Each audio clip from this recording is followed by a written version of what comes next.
देखते हैं इसको। देखिए बेटा, पहला question, the common oxidation state of oxygen is -2। ये बोल रहा है कि ऑक्सीजन की कॉमन ऑक्सीडेशन स्टेट जो है -2 होती है। The best explained as due to, इनमें से बेस्ट एक्सप्लेनेशन जो है कौन सा है? तो पहला ऑप्शन है 2 electrons in the outermost shell. भाई आउटर मोस्ट सेल के अंदर तो ऑक्सीजन के 6 इलेक्ट्रॉन होते हैं, तो ये तो गलत बात है। 4 electron in outermost shell, ये भी गलत बात है। ये बिल्कुल ठीक बात है, और ये भी गलत है। ठीक है, तो 6 इलेक्ट्रॉन होने की वजह से ये केवल 2 इलेक्ट्रॉन को गेन कर पाएगा, और 2 इलेक्ट्रॉन को गेन करके ये क्या बनाएगा, O2 नेगेटिव बनाएगा। आंसर था आपका 6 electron in the outermost shell. ठीक है, नेक्स्ट देखते हैं। किसी भी क्वेश्चन में किसी भी बच्चे को डाउट लगे तो बोल देना। नेक्स्ट क्वेश्चन देखते हैं। The element that can not be used as a reducing agent. ऐसा एलिमेंट आपने बताना है जो कि रिड्यूसिंग एजेंट की तरह हम कभी भी काम में नहीं ले सकते हैं। ठीक है, अब देखिए, रिड्यूसिंग एजेंट का मतलब क्या है? रिड्यूसिंग एजेंट का मतलब है जिसका खुद का ऑक्सीडेशन हो। ठीक है, जिसका खुद का ऑक्सीडेशन हो, यानी कि ऐसा एलिमेंट जो इलेक्ट्रॉन्स को लॉस करने की टेंडेंसी रखता हो, वो आप जो है रिड्यूसिंग एजेंट की तरह काम में ले सकते हैं। ठीक है, लेकिन आप इसमें देख सकते हैं कार्बन के जो है, कार्बन की दोनों तरह की टेंडेंसी होती है, इलेक्ट्रॉन को गेन करने की भी, लॉस करने की भी। ठीक है, गेन और लॉस दोनों पॉसिबिलिटी है, तो ये तो कर जाएगा भाई, ये रिड्यूसिंग एजेंट की तरह काम कर सकता है। एल्यूमिनियम की लॉस की टेंडेंसी रहती है। ठीक है, हमें क्या देखना है, लॉस ऑफ इलेक्ट्रॉन का देखना है। लॉस की टेंडेंसी रहती है, तो एल्यूमिनियम को हम रिड्यूसिंग एजेंट की तरह काम में ले सकते हैं। ठीक है, मेटलर्जी जब पढ़ेंगे तो वहां पे एल्यूमिनियम का स्पेशल केस देखेंगे। उसके बाद देखिए सल्फर। अब सल्फर जो है, ये आपको पता है कि सल्फर का ऑक्सीडेशन नंबर जो है -2 मोस्टली होता है आपके पास में, क्योंकि इसका इलेक्ट्रॉनिक कॉन्फ़िगरेशन क्या होता है, 2 8 6। अब आउटर मोस्ट सेल में इसको 8 इलेक्ट्रॉन कंप्लीट करने हैं, तो इसके लिए क्या करेगा, ये मैक्सिमम केसेस के अंदर जो है इलेक्ट्रॉन को गेन करने की कोशिश करेगा। ठीक है, तो ये गेन करता है। और सोडियम, सोडियम आपको पता है मेटल है, मेटल की टेंडेंसी क्या होती है, लॉस ऑफ इलेक्ट्रॉन की। तो जो गेन करता है वो कभी भी रिड्यूसिंग एजेंट की तरह काम में नहीं आ सकता है। ऑप्शन आना था आपका सल्फर। ठीक है बेटा, तो ये आपका ऑप्शन होना चाहिए सल्फर। आगे बढ़ते हैं। Question number third, the metal used to recover copper from an aqueous solution of copper sulphate is. ये पूछ रहा है कि एक ऐसा मेटल बताओ जो कि हम रिकवर कर सकते, जिससे हम रिकवर कर सकते हैं कॉपर को from copper sulphate aqueous solution. अब यहाँ पे थोड़ा सा आपको ध्यान देना था। ठीक है, कॉपर सल्फेट एक्वस सॉल्यूशन है। अब देखिए, सबसे पहले आपको ये देखना था कि कॉपर से ज्यादा रिएक्टिव कौन कौन है। ठीक है, तो इसमें ऑप्शन आते हैं आपके सोडियम एंड आयरन, ये दो ज्यादा रिएक्टिव हैं। लेकिन यहाँ पे आपको ये भी देखना है कि कॉपर सल्फेट जो है एक्वस मीडियम के अंदर लिया हुआ है। एक्वस का मतलब अगर आप इसके अंदर सोडियम डालोगे तो सोडियम जो है पहले पानी के साथ रिएक्ट कर जाएगा, ना कि कॉपर सल्फेट के साथ रिएक्ट करेगा। ठीक है, तो सोडियम जो है ये वाटर के साथ रिएक्ट कर जाएगा, और ये यहाँ से कॉपर नहीं निकाल पाएगा। ठीक है बेटा, अगर आपको इस तरह की रिएक्शन करनी है तो आप जो है अनहाइड्रस मीडियम में लें। ठीक है, यानी कि पानी में ना डालें कॉपर सल्फेट को, तब ये रिएक्शन हो सकती है। ठीक है बेटा, तो इसके लिए जो है सेकंड केस अपना बिल्कुल ठीक रहेगा, क्योंकि आपको पता है आयरन नेल को अगर आप कॉपर सल्फेट सॉल्यूशन के अंदर डालते हो तो वहां पे एक ब्राउन कलर का प्रेसिपिटेट बन जाता है जिसको हम कॉपर बोलते हैं, और दूसरा आयरन सल्फेट बनता है जिसका कलर लाइट ग्रीन होता है। ठीक है, तो ये हम पढ़ चुके थे, तो ये इसका आंसर क्या होगा, आयरन होगा। ठीक है बेटा, बाकी आप देख सकते हो mercury and silver, these are less reactive as compare to copper, तो इसलिए इन दोनों एलिमेंट्स को आप यूज नहीं कर सकते। नेक्स्ट देखते हैं question number 4, when the gases sulfur dioxide and hydrogen sulfide mix in presence of water, the reaction is। Reaction आपको दे रखी है। ठीक है, ये रिएक्शन इस तरह से होती है, SO2 plus H2S। Here hydrogen sulphide is acting as. यहाँ पे आपको बताना कि H2S किस तरह से एक्ट कर रहा है। ठीक है, तो यहाँ पे आप देख सकते हैं सल्फर जो है -2 ऑक्सीडेशन स्टेट में, सल्फर यहाँ पे 0 में आ गया, तो इसका क्या हो गया, इसका हो गया ऑक्सीडेशन। जिसका खुद का ऑक्सीडेशन होता है वो दूसरे का क्या करता है, दूसरे का रिडक्शन करता है, तो ये एक रिड्यूसिंग एजेंट की तरह काम करने वाला है। ठीक है, ये क्वेश्चन शायद हमने पहले भी किया था, ये एक्सरसाइज में था। ठीक है, तो इस तरह से आप इस क्वेश्चन को सोल्व कर सकते हैं। हाँ बेटा, ये क्वेश्चन आपको गलत लग रहा था। Law of conservation of mass is valid for which of the following. Law of mass conservation किस रिएक्शन के लिए फॉलो नहीं करता है, ये आपने बताना था। तो देखिए, क्लास में मैंने आपको जो है रेडियो एक्टिविटी लिखवाया था। ठीक है, क्लास में मैंने आपको रेडियो एक्टिविटी लिखवाया था।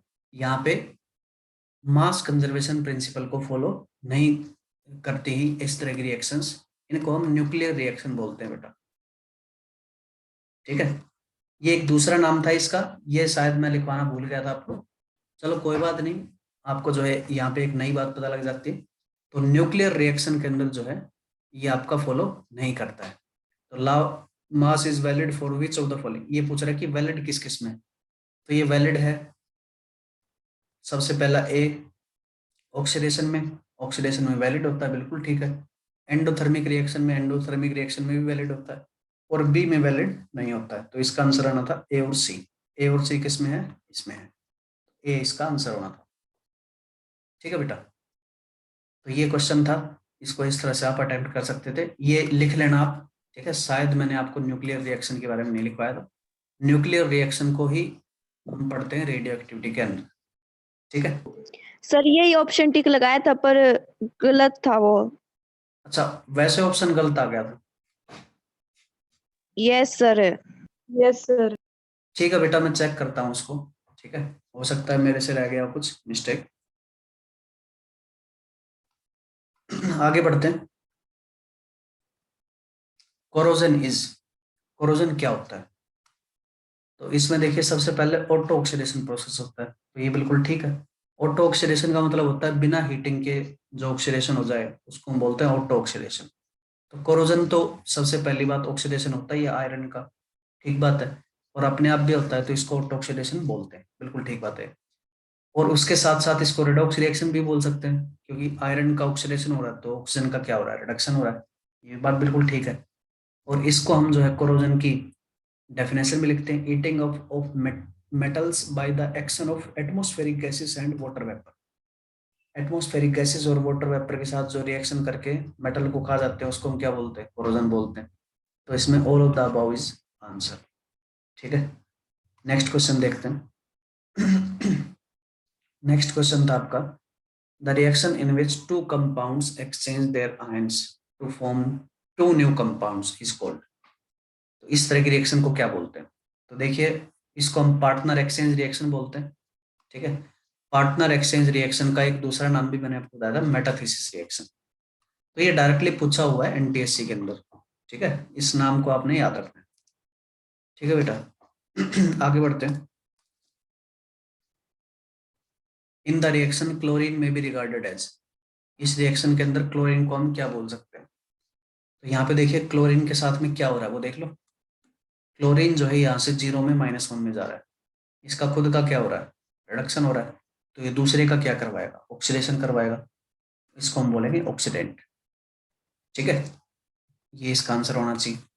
नेक्स्ट आपके पास, the colour of ferrous sulphate crystal is, ferrous sulphate crystal का कलर कैसा होता है? तो यहाँ पे सर देखिए, ग्रीन। आपको पता है ग्रीन कलर का होता है फेरस सल्फेट। ठीक है, और कभी कभी आपसे ये भी पूछ लेते हैं कि एनहाइड्रस फेरस सल्फेट का कलर कैसा होता है? तो इसको भी ध्यान रखना, ये व्हाइट होता है। ठीक है, एनहाइड्रस का मतलब इसमें से जो वाटर ऑफ क्रिस्टलाइजेशन था उसको हमने निकाल दिया, एग्जैक्टली इसका कलर ग्रीन होता है। ठीक है, और अगर केवल आप इस तरह से लिखते हो, ठीक है, FeSO4 सॉलिड, तो ये व्हाइट कलर का होता है। और FeSO4 एक्वस लिखते हो तो ये भी ग्रीन कलर का होता है। ठीक है, ये अलग अलग फॉर्म हो सकते हैं लिखने के। ठीक है बेटा, नेक्स्ट क्वेश्चन देखते हैं। विच of the following statement is correct, इनमें से कौन सी स्टेटमेंट करेक्ट है? तो देखिए, oxidation involve gain of electron, आपको पता है ऑक्सीडेशन में क्या होता है, लॉस ऑफ इलेक्ट्रॉन होता है। ये गलत है, ये बिल्कुल ठीक है। ठीक है, बाकी भी देख लेते हैं। Substance which is reduced is reducing agent, जिसका ऑक्सीडेशन होता है वो रिड्यूसिंग एजेंट होता है, ये बात गलत है। Exothermic process involve absorption of heat, exothermic के अंदर रिलीज ऑफ हीट होता है, तो ये बात भी गलत है। ऑप्शन हो जाएगा आपका फोर्थ। नेक्स्ट क्वेश्चन, ये जो बड़े बड़े क्वेश्चन हैं इस तरह के, ठीक है, ये आपके आए हुए हैं एनटीएससी स्टेज 2 के अंदर। ठीक है बेटा, इस तरह के क्वेश्चन आप जो है प्रिपेयर करें।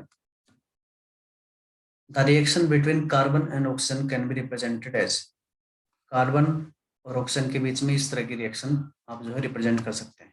इन which of the following type और types the above reaction can be classified, इस रिएक्शन को हम क्या क्या बोल सकते हैं। सबसे पहले कंबशन रिएक्शन, तो बिल्कुल ठीक बात है। कंबशन में क्या होता है, किसी भी सब्सटेंस को हम ऑक्सीजन की प्रेजेंस में रिएक्ट करवाते हैं। ठीक है, तो ये क्या होता है, कंबशन है, बिल्कुल ठीक बात है। डिस्प्लेसमेंट रिएक्शन, डिस्प्लेसमेंट तो नहीं हो रहा है इसके अंदर। एंडोथर्मिक रिएक्शन, एंडोथर्मिक का मतलब होता है जो हीट को गेन करे, लेकिन इसमें तो हीट निकल रही है प्रोडक्ट के अंदर, तो ये तो एक्सोथर्मिक रिएक्शन है, ये बात गलत है इसकी। कॉम्बिनेशन रिएक्शन, तो यहाँ पे देखिए दो एलिमेंट एक दूसरे के साथ कंबाइन कर रहे हैं और एक नया कंपाउंड बना रहे हैं, इसको हम क्या बोल सकते हैं, कॉम्बिनेशन रिएक्शन बोल सकते हैं। तो यहाँ पे फर्स्ट एंड फोर्थ इसका आंसर होगा। ठीक है, next, oxygen gas reacts with, ये भी अगेन एनटीएससी स्टेज 2 का क्वेश्चन है। Oxygen gas reacts with hydrogen to produce water, oxygen जो है हाइड्रोजन के साथ रिएक्ट करती है वाटर प्रोड्यूस करने के लिए। रिएक्शन ये आपको दे रखी है। Above reaction is an example of, ये रिएक्शन किसका एग्जांपल है, ऑक्सीडेशन ऑफ हाइड्रोजन। तो देखिए हाइड्रोजन के साथ में क्या हो रहा है, हाइड्रोजन 0 में था, यहाँ पे +1 में चला गया, तो इसका क्या हुआ, ऑक्सीडेशन हुआ। तो ये ठीक बात बोल रहा है कि ऑक्सीडेशन ऑफ हाइड्रोजन है, बिल्कुल ठीक बात है। रिडक्शन ऑफ ऑक्सीजन, ऑक्सीजन के साथ क्या हुआ, 0 से -2 में चला गया, तो इसका क्या हुआ, रिडक्शन हुआ, ये भी बिल्कुल ठीक बात है। सी, रिडक्शन ऑफ हाइड्रोजन, तो ये गलत बात है, ऑक्सीडेशन हो गया तो रिडक्शन उसका नहीं हो रहा है। ठीक है, और डी, रेडॉक्स रिएक्शन, तो रेडॉक्स तो है ही, जिसके अंदर रिडक्शन एंड ऑक्सीडेशन होता है उसको हम क्या बोलते हैं, रेडॉक्स रिएक्शन। तो ए बी डी इसका आंसर होगा।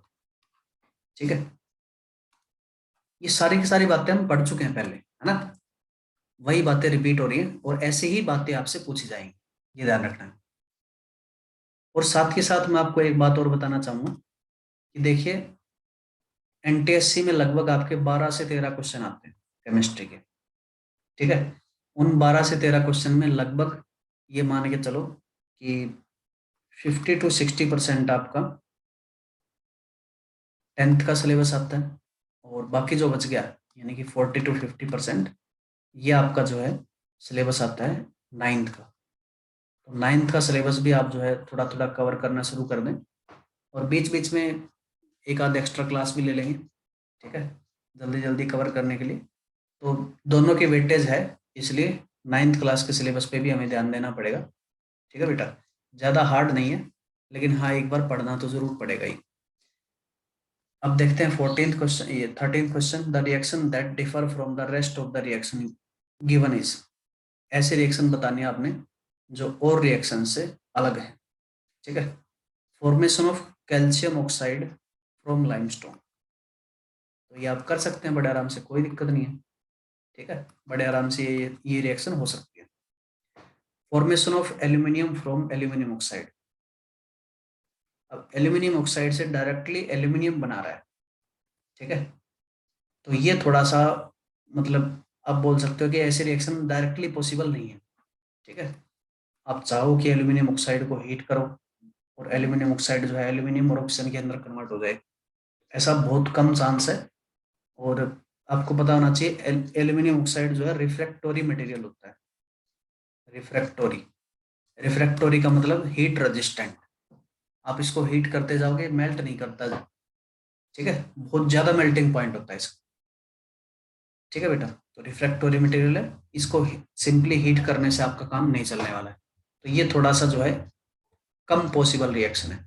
Formation of sodium carbonate from sodium hydrogen carbonate, sodium hydrogen carbonate को जब आप हीट करते हो तो यहाँ पे sodium carbonate plus H2O plus CO2, ये रिएक्शन होती है। ठीक है, वैसे इस रिएक्शन को हम एसिड बेस में दोबारा पढ़ेंगे। ठीक है, तो ये पॉसिबल है, बड़े आसानी से आप कर सकते हो। Formation of mercury from mercuric oxide, अब देखिए कुछ ऑक्साइड ऐसे होते हैं जो अनस्टेबल होते हैं, जैसे कि मरकुरिक ऑक्साइड, सिल्वर ऑक्साइड, ये ऑक्साइड जो है अनस्टेबल ऑक्साइड बोले जाते हैं। तो ये अनस्टेबल ऑक्साइड को जब आप हीट करते हो तो ये बड़े आसानी से मेटेलिक फॉर्म में कन्वर्ट हो जाते हैं और ऑक्सीजन को निकाल देते हैं बाहर। ठीक है, तो ये भी रिएक्शन पॉसिबल है। तो इसके अंदर केवल एक ही रिएक्शन पॉसिबल नहीं थी, जो कि ये है। ठीक है, तो इस तरह से आप इस रिएक्शन को सोच सकते हैं। तो ये थोड़ा सा मुश्किल क्वेश्चन था। ठीक है बेटा, ये ध्यान रखना, ये बात मैंने आपको शायद नहीं बताई है, तो इसको लिख लेना। ये दो ऑक्साइड जो हैं काफी अनस्टेबल होते हैं, थोड़ा सा हीट करो, ठीक है, हल्का फुल्का ही हीटिंग से ये बड़े जल्दी अपने मेटल और ऑक्सीजन के अंदर कन्वर्ट हो जाते हैं। ठीक है बेटा, अब आगे बढ़ते हैं। नेक्स्ट देखिए, नेक्स्ट आपके पास magnesium ribbon is rubbed with sandpaper before making it to burn. तो मैंने आपको बताया था कि इसका जो है टार्निशिंग होती है मैग्नीशियम की भी। टार्निशिंग की वजह से क्या होता है, मैग्नीशियम के ऊपर मैग्नीशियम ऑक्साइड की लेयर बन जाती है, जिसकी वजह से बर्न करना उसको मुश्किल होता है। ठीक है, तो रब करते हैं ताकि वो मैग्नीशियम ऑक्साइड की लेयर जो है आप रिमूव कर पाओ। आंसर देखते हैं क्या हो सकता है। Remove moisture condensed over the surface of ribbon. तो मॉइस्चर की बात नहीं है, ठीक है, मॉइस्चर तो डायरेक्टली रिएक्ट कर ही लेगा। Generate heat due to exothermic reaction, अब ये डायरेक्टली इससे रिलेटेड नहीं है कि रब क्यों कर रहे हैं। Remove magnesium oxide formed over the surface of magnesium, ये बात बिल्कुल ठीक है। नेक्स्ट भी देख लेते हैं, mix silicon from sand paper. तो ये बात बिल्कुल जो है बिना हाथ पैर वाली है। ठीक है, ये बोल रहा है कि रब करने के ऊपर जो है सिलिकॉन हम उसके अंदर डाल देते हैं मैग्नीशियम के अंदर, जिसकी वजह से इग्निशन टेम्परेचर जो है कम हो जाता है। तो ये बिना हाथ पैर की बात है, इसका कोई मतलब नहीं। तो आंसर क्या आ जाएगा, थर्ड आ जाएगा। नेक्स्ट देखते हैं, give the number of molecules of carbon dioxide formed upon complete oxidation of glucose. Complete oxidation glucose का करने पर आपको कितने कार्बन डाइऑक्साइड के मॉलिक्यूल मिलने वाले हैं, वो आपने बताना है। तो कुल मिला के ये जो है बैलेंसिंग का क्वेश्चन था। C6H12O6, ये आपको फॉर्मूला पता होना चाहिए, इसका ऑक्सीडेशन करवाओ। तो यहाँ पे केवल कार्बन के बारे में हमने बात करनी, तो 6 कार्बन यहाँ पे होंगे डेफिनेटली। ठीक है, बैलेंसिंग इस पूरी इक्वेशन को बैलेंस करके देख लेना। आपको कुल मिला के ये इसका स्टोइकियोमेट्रिक कोफिशिएंट बताना था कार्बन डाइऑक्साइड, तो इसका आंसर आना था 6। ठीक है, नेक्स्ट आगे बढ़ते हैं। When a black and white photographic film is exposed to light, the gray color on the film appear due to presence of। Grey colour किसका होता है, तो ये हमने पढ़ा था पहले भी। ग्रे कलर जो है सिल्वर की वजह से होता है। सिल्वर जब मेटेलिक फॉर्म में डिपॉजिट होता है तो उसका कलर कैसा होता है, ग्रे होता है। ठीक है, और मैंने ये भी बताया था कि black and white photographic film के अंदर इसको जो है हम फोटो डिकम्पोजिशन को यूज करते हैं। ठीक है, और फोटो डिकम्पोजिशन में कंपाउंड कौन कौन से थे, AgCl एंड AgBr। तो ये डिकम्पोज करके क्या बनाएंगे, Ag एंड अदर गैस। ठीक है, इस तरह से आप इसको समझ सकते हैं। आगे बढ़ते हैं, next question, sodium reacting with chlorine to produce NaCl, this reaction is an example of. ये रिएक्शन किसका एग्जाम्पल है, तो सबसे पहले कॉम्बिनेशन रिएक्शन, कंबाइन कर रहे हैं, बिल्कुल ठीक बात है। एक्सोथर्मिक रिएक्शन, तो यहाँ पे देखिए सोडियम और क्लोरीन जो है वायलेंटली रिएक्ट करते हैं, बड़ी वायलेंट रिएक्शन होती है। ठीक है, यहाँ पे बहुत सारी हीट निकलती है, ये आपने ध्यान रखना है। ठीक है, सोडियम और क्लोरीन जो है दोनों अपने आप में बहुत ज्यादा रिएक्टिव एलिमेंट हैं। ये दो एक दूसरे के साथ जो है बहुत तगड़े एक्सप्लोजन के साथ रिएक्शन करते हैं। तो एक्सोथर्मिक रिएक्शन है ये बिल्कुल। रेडॉक्स रिएक्शन, सोडियम का ऑक्सीडेशन हो रहा है, क्लोरीन का रिडक्शन हो रहा है, तो रेडॉक्स तो है ही। इसका मतलब ये तीनों है इसका आंसर। ठीक है, नेक्स्ट क्वेश्चन देखते हैं। One of the following does not happen during a chemical change, chemical reaction. इनमें से एक चीज जो है केमिकल रिएक्शन के दौरान नहीं होती है, वो आपने बतानी। Breaking of old chemical bond, formation of new chemical bond, तो ये तो होती है। ठीक है, आपने वो बताना जो नहीं होती है। Formation of new substance with entirely different properties, तो ये भी होता है, नए बिल्कुल नई प्रॉपर्टी बन जाती है। Atoms of one element change into those of another element, अब ये बोल रहा है कि एक एलिमेंट जो है दूसरे एलिमेंट में कन्वर्ट हो जाता है, तो ये बात बिल्कुल गलत है। ठीक है, इसका मतलब यही आपका आंसर होना चाहिए। A rearrangement of atom take place to form new products, तो ये बात बिल्कुल ठीक है। देखिए केमिकल रिएक्शन को रिप्रेजेंट करने का मैंने आपको जो है बहुत सारे तरीके बताए थे, तो ये तीनों डेफिनेशन उसको मैच करती है और ये केवल जो है मैच नहीं करती, तो यही आपका आंसर होना चाहिए। ठीक है, नेक्स्ट देखते हैं question number 19। The chemical reaction between two substances characterized by a change in colour from orange to green. अब ये चीज जो है एग्जैक्टली मैंने आपको डायरेक्टली नहीं बताई थी, ठीक है, लेकिन देखिए इसको आप जो है यहाँ पे समझ सकते हैं। ऑरेंज कलर किसका होता है? सबसे पहली बात, यहाँ पे आपके पास ये 4 ऑप्शन है, इन 4 ऑप्शन में से 2 ऑप्शन में पोटासियम डाइक्रोमेट है और 2 ऑप्शन में पोटासियम परमैंगनेट है। अब आपको डेफिनेटली पता होगा कि पोटासियम परमैंगनेट यानी कि KMnO4 का कलर जो है ऑरेंज तो नहीं होता है, ठीक है। ये कैसा होता है? ये पर्पल पिंक इस तरह का कलर होता है, ठीक है, वायलेट पर्पल कुछ भी बोल लो। तो डेफिनेटली यहाँ पे पोटासियम डाइक्रोमेट यानी K2Cr2O7 का कलर कैसा होगा? ऑरेंज होगा, ठीक है, ये ऑरेंज कलर का सब्सटेंस होता है। अब ये बोल रहा है कि ग्रीन में कन्वर्ट करना आपने, तो देखिए क्रोमियम यहाँ पे जो है आपका +6 में है, तो क्रोमियम +6 से जब क्रोमियम +3 में जाता है तो ये ऑरेंज से ग्रीन कलर में कन्वर्ट हो जाता है, ठीक है। मैंने आपको शायद एक रिएक्शन भी लिखवाई थी, अमोनियम डाइक्रोमेट को जब आप हीट करते हैं तो यहाँ पे Cr2O3 ग्रीन कलर का सब्सटेंस बनता है, यहाँ +3 में क्रोमियम +H2O +N2, ठीक है, ये ऑरेंज होता है और ये ग्रीन होता है। तो इसको आप इस तरह से याद रख सकते हो। तो क्रोमियम +6 से क्रोमियम +3 में जाता है तब ऐसा कलर चेंज होता है। अब ये 2 सब्सटेंस कौन कौन से रिएक्ट करेंगे ये आपने बताया, ठीक है। तो यहाँ पे पहला ऑप्शन था पोटासियम डाइक्रोमेट K2Cr2O7 +SO2, ठीक है। अब आपको पता है पोटासियम डाइक्रोमेट जो है ये आपका एक ऑक्सीडाइजिंग एजेंट की तरह काम करता है, ठीक है, ऑक्सीडाइजिंग एजेंट की तरह काम करता है। तो देखिए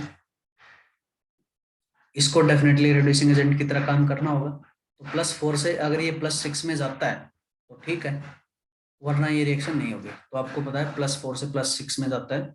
और इस तरह की हमने जो है एक SO2 गैस के बारे में एक बात भी लिखी थी कि कोई KMnO4 सॉल्यूशन को जो है ये डीकलराइज करता है, तो डेफिनेटली ये रिएक्शन होती है, ठीक है, ये वाली रिएक्शन होती है। SO2 के साथ जो है KMnO4 रिएक्ट करता है, लेकिन जो कलर चेंज यहाँ पे पूछ रहे हैं आपसे वो पहले के अकॉर्डिंग है, ठीक है। यानी कि ये रिएक्शन होकर क्या बनाएगा? SO4 2 नेगेटिव बनाएगा प्लस Cr3+ बनाएगा। इस तरह की रिएक्शन हो जाती है और इसमें कलर चेंज कैसा होता है? ऑरेंज से ग्रीन, ठीक है। और KMnO4 के साथ अगर आप रिएक्शन देखते हो SO2 की तो ये कलरलेस हो जाता है, बस इतना ध्यान रखना है। और प्रोडक्ट आपको बताइए Mn2+ बनेगा, ठीक है, और साथ में SO4 2 नेगेटिव बनेगा, तो ये बात आप लिख लेंगे। हाँ बेटा, इसको आर्टिफिशियल वोल्केनो के प्रोजेक्ट बनाने में यूज कर सकते हैं इस रिएक्शन को, बिल्कुल ठीक है, ठीक है बेटा। तो ये रिएक्शन है, इसको आप लिख सकते हैं, ठीक है। अब आगे बढ़ते हैं। नेक्स्ट देखिए, नेक्स्ट एंड लास्ट क्वेश्चन आपका, you are given the following chemical equation. आपके पास एक इक्वेशन दे रखी है, दिस इक्वेशन रिप्रेजेंट्स, ये इक्वेशन इक्वेशन जो है क्या रिप्रेजेंट करती है? तो सबसे पहले आपको यहाँ पे पता लग ही गया कि डेफिनेटली ये इक्वेशन जो है डिस्प्लेसमेंट रिएक्शन आपको दिखा रही है, ठीक है। और आपको ये भी पता है कि displacement reaction are always redox reaction, ये हमेशा क्या होती है? रेडॉक्स रिएक्शन होती है। तो ढूंढ लो कौन सा ऑप्शन हो सकता है। डबल डिस्प्लेसमेंट नहीं है, रेडॉक्स है, डिस्प्लेसमेंट है, इसका मतलब ये वाला ऑप्शन आपका करेक्ट होगा। नेक्स्ट कॉम्बिनेशन नहीं है, डिकम्पोजिशन नहीं है, ठीक है। एक ही ऑप्शन यहाँ पे करेक्ट होता है, सेकंड ऑप्शन, और ये आपका आंसर हो जाएगा। अगर इन क्वेश्चंस में किसी में भी डाउट रहता है तो आप दोबारा पूछ सकते हो, ठीक है। हमने पूरा का पूरा टेस्ट डिस्कस कर लिया है। हाँ बेटा, कोई भी डाउट है तो पूछ लो अभी। No sir, no doubt. तो आज के लिए इतना ही कर लेते हैं, ठीक है। कल हम जो है अपना पीरियडिक टेबल स्टार्ट कर लेंगे दोबारा से, और थोड़ा बहुत टाइम रहता है। अभी एक शायद हम ब्लॉक्स के बारे में डिस्कशन कर रहे थे, ठीक है, तो ब्लॉक्स के बारे में डिस्कशन कर ही लेते हैं एक बार पूरा। तो शायद हमने एस एंड पी ब्लॉक के बारे में बात कर ली थी। अब देखते हैं हम डी ब्लॉक के बारे में, ठीक है बेटा।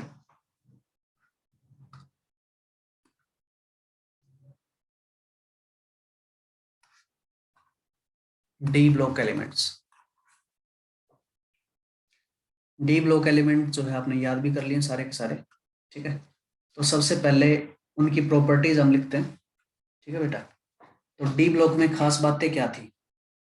तो डी ब्लॉक जो है सबसे पहले 3 to 12 ग्रुप नंबर में आता है, ठीक है। उसके बाद इसके अंदर सारे के सारे एलिमेंट्स जो है मेटल्स थे, ठीक है बेटा।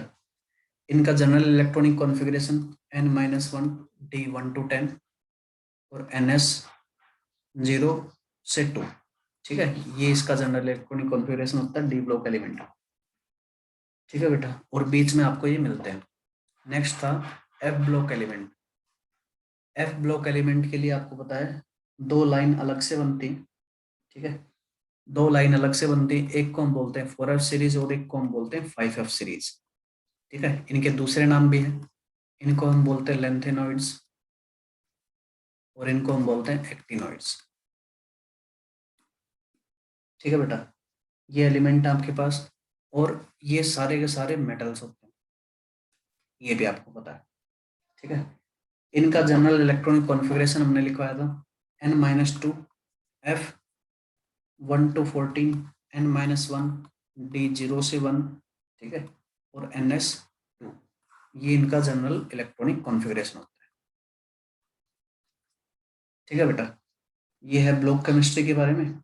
ये सिंपल बातें हैं, ठीक है, हमने इनको पहले डिस्कस कर लिया था, तो इन बातों को आप जो है याद रखेंगे, ठीक है बेटा। अब देखिए आगे बढ़ते हैं। नेक्स्ट है कुछ स्पेशल नाम, ग्रुप्स के नाम जो है वो हमने लिखवा दिए थे, ठीक है। अब देखिए कुछ बातें और हैं, जैसे कि नोबल गैसेस तो पढ़ी लिया आपने। रिप्रेजेंटेटिव एलिमेंट क्या होते हैं? रिप्रेजेंटेटिव एलिमेंट्स, तो रिप्रेजेंटेटिव एलिमेंट मैंने आपको बताया था s and p block elements को हम रिप्रेजेंटेटिव एलिमेंट्स बोलते हैं, ठीक है। S and p block elements are called representative elements except 18 group elements, ठीक है। यानी कि नोबल गैसेस को छोड़ के हम बोलते हैं रिप्रेजेंटेटिव एलिमेंट। 18 ग्रुप एलिमेंट को अलग से नाम दिया जाता है, इनको हम बोलते हैं नोबल गैसेस। ये हम पहले पढ़ चुके हैं, ठीक है बेटा। अब देखिए डी ब्लॉक एलिमेंट्स को हम बोलते हैं ट्रांजिशन एलिमेंट्स, ठीक है। डी ब्लॉक एलिमेंट्स के अंदर जो है ये आपको जनरली मिलते हैं ट्रांजिशन एलिमेंट्स।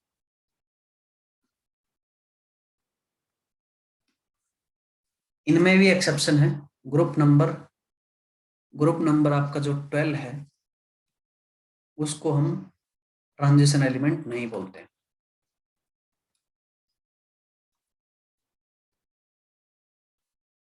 ठीक है। इनको ट्रांजिशन एलिमेंट नहीं बोला जाता, इनको हम बोलते हैं non transition elements. Non transition elements, transition का मतलब क्या होता है? ट्रांजिशन का मतलब होता है बीच का, ठीक है।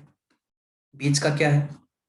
तो ऐसे एलिमेंट जिनकी प्रॉपर्टीज मेटल और नॉन मेटल के बीच की हों, ठीक है। यानी कि S and p block elements के बीच की प्रॉपर्टी जिनकी होती है उनको हम बोलते हैं ट्रांजिशन एलिमेंट्स, ठीक है बेटा।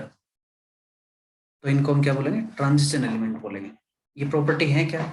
तो आपको पता है एस ब्लॉक एलिमेंट्स की प्रॉपर्टी होती है इलेक्ट्रॉन को लॉस करने की, पी ब्लॉक एलिमेंट्स की होती है इलेक्ट्रॉन्स को गेन करने की, और ट्रांजिशन एलिमेंट जो है बहुत सारे ऑक्सीडेशन ऐसे स्टेट ऐसी प्रोड्यूस करते हैं जिनके अंदर ये एलिमेंट आपके इलेक्ट्रॉन को लॉस भी करते हैं और गेन भी करते हैं, ठीक है। एग्जैक्टली इसका मतलब क्या है, जैसे ही हम प्रॉपर्टीज पढ़ेंगे तब आपको पता लग जाएगा इसके बारे में। अभी के लिए इतना याद रखना, ट्रांजिशन का मतलब होता है बीच का और बीच के किसके बीच में एग्जिस्ट करता है ये भी आप देख सकते हो, एस और पी ब्लॉक के बीच में एग्जिस्ट करता है, इसको हम बोलते हैं ट्रांजिशन एलिमेंट। ठीक है, इसके अलावा एक और चीज होती है जिसको हम बोलते हैं inner transition element. Inner transition element, inner transition element का मतलब ये बोल रहे हैं एफ ब्लॉक एलिमेंट्स को। ठीक है, एफ ब्लॉक एलिमेंट्स को, एफ ब्लॉक एलिमेंट्स को हम बोलते हैं इनर ट्रांजिशन एलिमेंट्स। ठीक है, मतलब ट्रांजिशन एलिमेंट्स के बीच में। ठीक है ना, आपको पता है कि एफ ब्लॉक एलिमेंट्स जो है ये आपके डी ब्लॉक से ही बने हैं। डी ब्लॉक में जो है आप ऐसा बोल सकते हैं, यहाँ पे 3D के अंदर आप देखोगे तो ये एफ ब्लॉक एलिमेंट्स हैं। तो इनके अंदर जो एलिमेंट होते हैं, इनके बीच के जो एलिमेंट होते हैं, इनको हम बोलते हैं इनर ट्रांजिशन एलिमेंट्स। ठीक है बेटा, तो इतनी बातें आपने ध्यान रखनी। इसके अलावा एक दो चीजें और भी हैं, जैसे कि transuranium, transuranium elements. Transuranium elements का मतलब क्या है? ऐसे एलिमेंट जिनका एटॉमिक नंबर यूरेनियम से ज्यादा होता है। ठीक है, ऐसे एलिमेंट जिनका एटॉमिक नंबर यूरेनियम से ज्यादा होता है, यानी कि Z ग्रेटर देन 92, इन एलिमेंट्स को हम बोलते हैं ट्रांस यूरेनियम एलिमेंट्स। ठीक है बेटा, ट्रांस यूरेनियम एलिमेंट्स जो है ये जनरली सिंथेटिक एलिमेंट्स होते हैं। सिंथेटिक एलिमेंट्स, सिंथेटिक एलिमेंट्स का मतलब क्या है? ये हमने बनाए हैं, मैन मेड है। ठीक है, मैन मेड एलिमेंट्स हैं, इसलिए उनके नाम जो है आपको अटपटे से लगेंगे, जैसे कि आपने पढ़ा होगा नेपच्यूनियम, प्लूटोनियम। ठीक है, तो इस तरह के नाम जो है दिए जाते हैं ट्रांस यूरेनियम एलिमेंट्स को। ठीक है बेटा, एक आप चीज पढ़ोगे डायगोनल रिलेशनशिप।